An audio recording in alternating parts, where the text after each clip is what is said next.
Investors, bonjour. This is Mike Roux, founder of Dividend Stocks Rocks, passionate investor, and cookie and cream ice cream fan forever. Today, I'm going to tell you how this nice looking guy just made $500 during September doing absolutely nothing. This is the September Dividend Income Report. Let's roll the intro.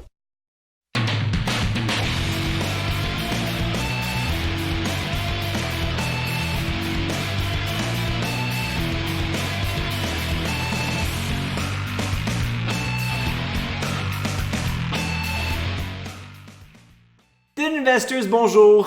Welcome to this Dividend Income Report September edition. Today, I'll be sharing with you all my numbers and everything that is going on in my head. I know the market is crazy, and I think it's a good time for you to subscribe to this channel and hear a little bit more of my thoughts.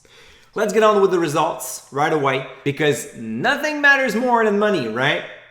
Besides love and children and environment and health. Well, you get the point, right? So, in terms of results, I told you in my last video income report that you shouldn't get too excited when you're making money on the stock market. In August, I made over $4,000. It was just like, yeah, man, cha-ching! And then this month, I lost $1,500. So pretty much, going up, going down.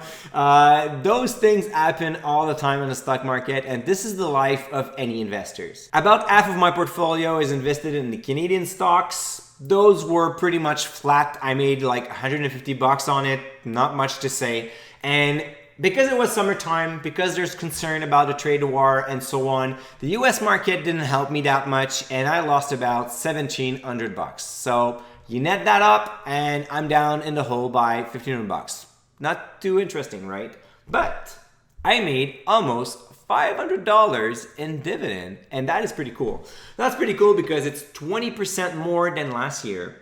Now, I did a couple of trades in the meantime. So last year I had Honeywell in my portfolio. I sold it and took the proceed to buy BlackRock.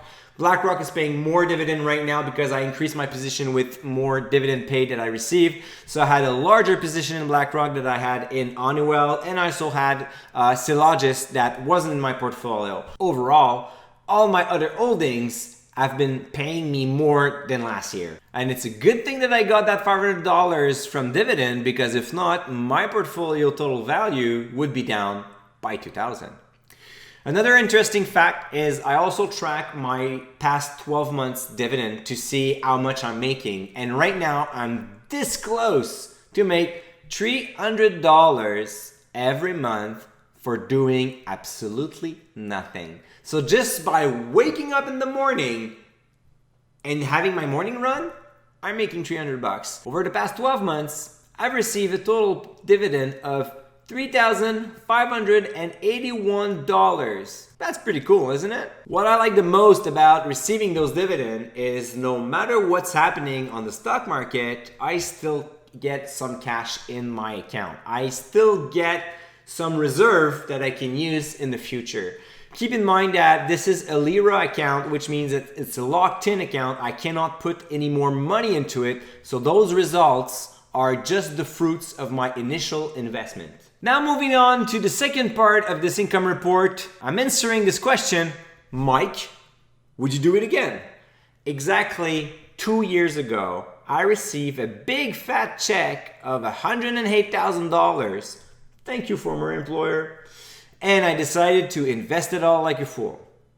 Well, not really like a fool, right? But I still invested all. Market was at all-time high. I couldn't care less. You know why? Because I'm not a stock market genius. I didn't crack the code because I follow a clear strategy. I have a straightforward process, and I act only on concise information. So this means I don't care about the noise. I cut down all the bad information over there, and I just focus straight to the point to what really matters for my portfolio. So to the question, would I invest it again today? The short answer is hell yeah. The long answer is, well, you know what? I will invest right away because I'm not smart enough. I'm not smart enough to know what's going to happen in the next 3 months on the market. I'm not smart enough to tell you how and when the trade war will end. I'm not smart enough to tell you what's going to happen with the Canadian election. No, I'm not smart enough. What I'm good at is to select strong companies. And those companies, leaders in their market, robust financial statements, stellar balance sheet, strong dividend growth policy, all that bind together. While the market can crash, it's not going to make a difference. I'm going to still cash my dividend and the value will eventually go up. Therefore, if the market goes up, stick to the plan, but you're allowed to smile. If the market goes down, stick to the plan, but don't stare too much at your portfolio value.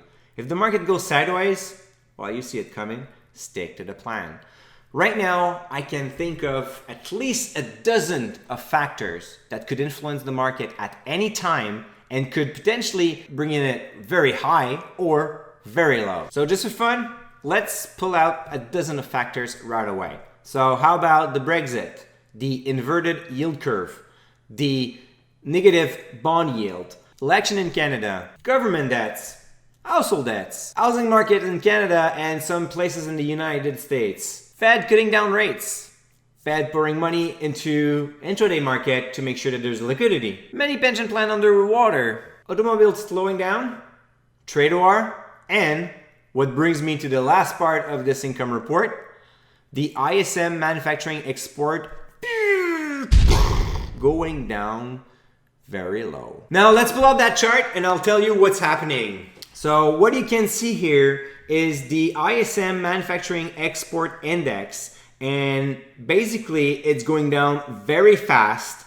And the past couple of times that happened in the last 20 years, it's always related to a problem in the market. So we had the tech bubble, we had the World Trade Center, the financial crisis, and right now we're kind of like uncertain of what's happening. Not telling you it's going to announce the next stock crash, but still it's a good indicator. Now onto the next slide that I want to show you is the SPI return, or should I say the no return over the past 12 months.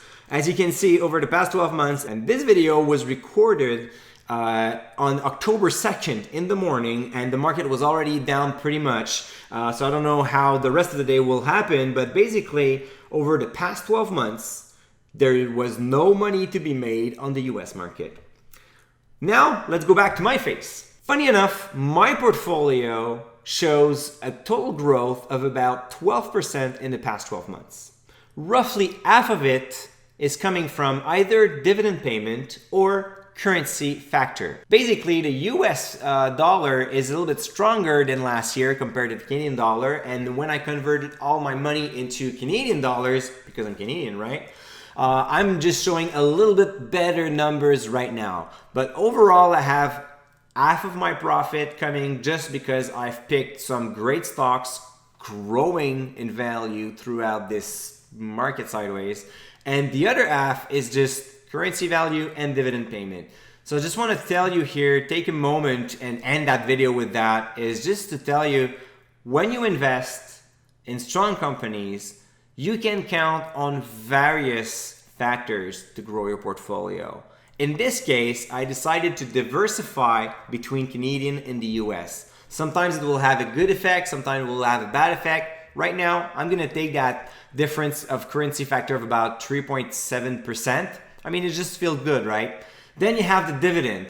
And now I see the dividend growing year after year, and my yield on cost is now roughly 3.2%. So basically what it tells you is when I started to invest my money, about 100K, I generated a yield of 2.5%.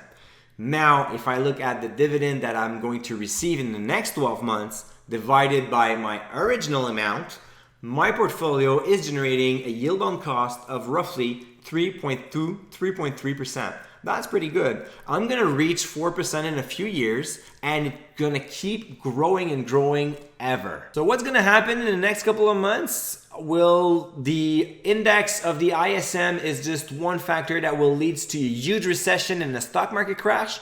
I can't care less. If you want to know how to invest your money right now, if you want to know how to get the stress aside and get rid of the noise, I've done a complete webinar about it. So you can just subscribe to the link below, completely free. You'll spend a good hour with me and actually it's kind of like recorded, so I'm not gonna be there with you, but you get the point. And I'll show you my methodology to invest in a all-time high stock market when everything is about to go sideways. The key point here is to select strong businesses that will go through and thrive during the next recession. And in 5 years, 15 years, 25 years from now, those companies will definitely worth more than today. So click on the link below, register the webinar, watch it, and until my next video, stay invested.